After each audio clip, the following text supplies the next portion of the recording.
प्रतिज्ञा पालन करी आपण ए दंडकारण्य रे गोटिए परे गोटिए राक्षस वध करिसेंती। मु तो मोर प्रतिज्ञा पालन करूची, एते भय करिवार कोन अछि? क्षमा करिवे स्वामी, मु भाबुची बोधुए आपण अकारण रे हिंसा आचरण करूचंती।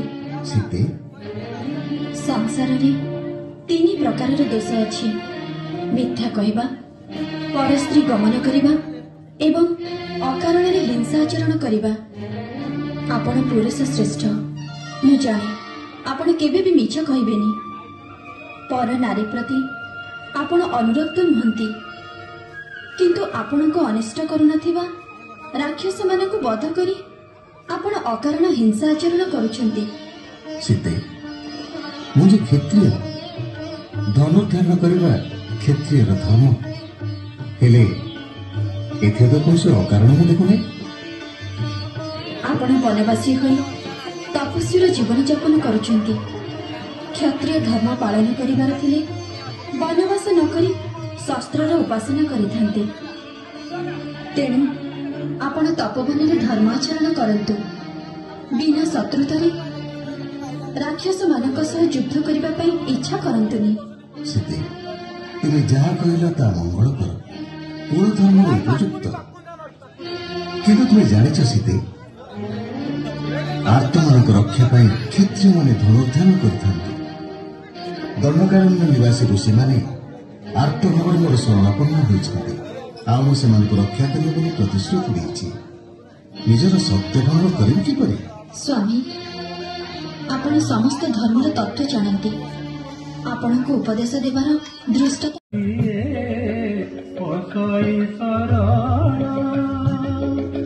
प्राण बदले क्षत्रिय जे ताहाकु न करि बारण गो, न करि बारण।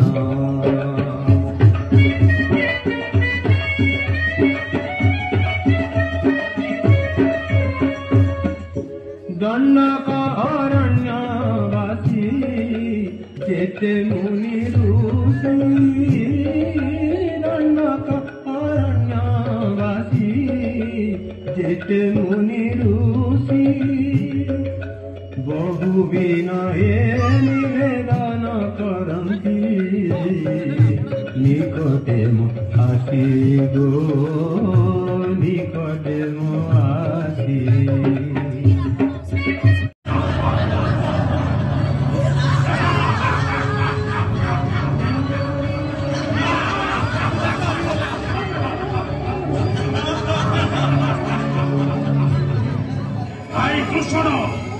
सेनापति पिशिरा तुम मानकर अपूर्व वीरत्वरे मु आज मुग्ध।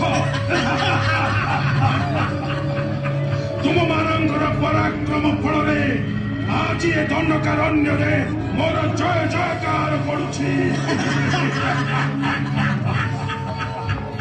राजा रावण मते दंडकारण्यर अधीश्वर कराइछन्ति कोन पाई जानिछ?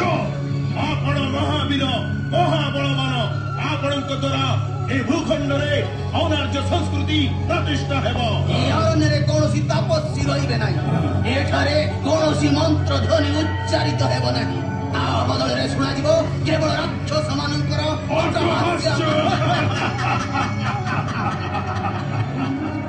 उचित कहिचो सेनापति। जाओ मुनि ऋषि मानकर यज्ञ स्थल नष्ट कर। केही जदि मंत्र उच्चारण करुथिबार देख ताहाले ताको जमानो को पठाई दियो। जाओ। आमे तो ताहाई करूछु महाराज। आपनको भयरे सह सह मुनि ऋषि तपस्या छाड़ी पलायन कलेनी। यज्ञ अनुष्ठान पई सेमाने ए स्थान को निरापद मानुनाहंती। आउ जदि अल्प केते जन मुनि ऋषि अछंती सेमाने आम भयरे दिवा निशी मृत्यु स्वप्न देखुछंती।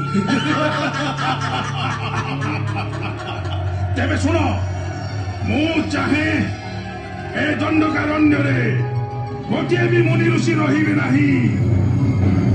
असुरर धर्म हेउची हिंसा निर्दयता। असुरर कर्म हेउची विघ्न सृष्टि करिबा।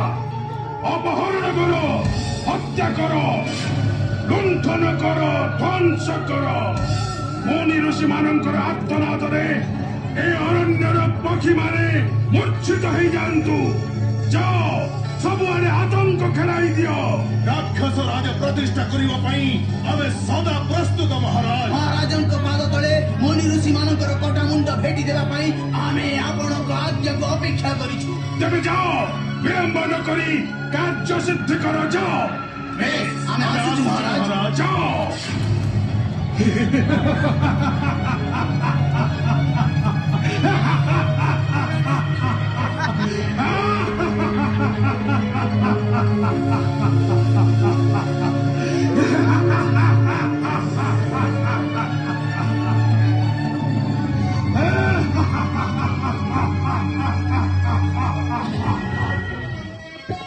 आसन्न युद्धरे आसुचन ମୁଁ ମଧ୍ୟ ଏହା ଆଶଙ୍କା କରୁଛି ରାକ୍ଷସ ଶୂର୍ପଣଖା ନିଶ୍ଚିତ ଭାବରେ କିଛି ଅଘଟଣ ଘଟାଇଛି ଭୟକର୍ମ ସମିତି ରାକ୍ଷସମାନଙ୍କ ସହ ଯୁଦ୍ଧରେ ଆମର ଜୟ ଏବଂ ସେମାନଙ୍କର ପରାଜୟ ସୁନିଶ୍ଚିତ।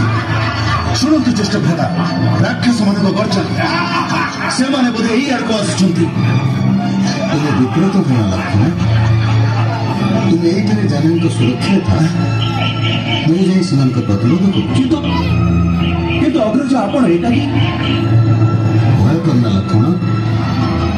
ସୀତାଙ୍କ ସୁରକ୍ଷା ତୁମର ଦାୟିତ୍ୱ ଆଉ ପ୍ରତିଜ୍ଞା ପାଳନ ପାଇଁ ରାକ୍ଷସମାନଙ୍କୁ ବିନାଶ କରିବା ମୋର କର୍ତ୍ତବ୍ୟ। ମୁଁ ଆସୁଛି।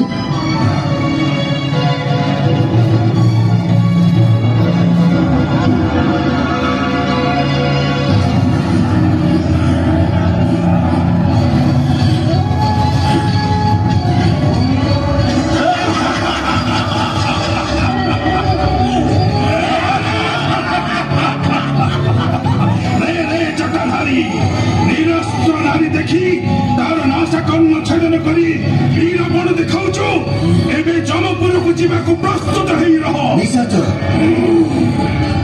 ଦଣ୍ଡକାରଣ୍ୟ ନିବାସୀ ତପସ୍ୱୀମାନଙ୍କୁ ହତ୍ୟା କରି ତମେ ଲାଭ ପାଇଛ କଣ? ମନେ ରଖ ନୃଶଂସ ପାପାଚାରୀ ବ୍ୟକ୍ତି ଯେତେ ଶକ୍ତିଶାଳୀ ହେଲେ ମଧ୍ୟ ରକ୍ଷା ପାଇନି। ତୁମ ପରି ଭୟଙ୍କର ପାପୀମାନଙ୍କୁ ବିନାଶ କରିବା ପାଇଁ ମୁଁ ବନବାସ କରୁଛି। ନିଜ କ୍ଷତ୍ରିୟଙ୍କ ପରି କଳ୍ପ କରୁଛୁ ତୁ ଦେଖିବୁ ଏ ସୂର୍ଯ୍ୟ ଅସ୍ତ ପୂର୍ବରୁ ଏ ଖଡ୍ଗ ଚୋଟରେ ତୋର ମସ୍ତକ ସହ ଗର୍ବ ମଧ୍ୟ ଭୁଲୁଣ୍ଠିତ ହବ।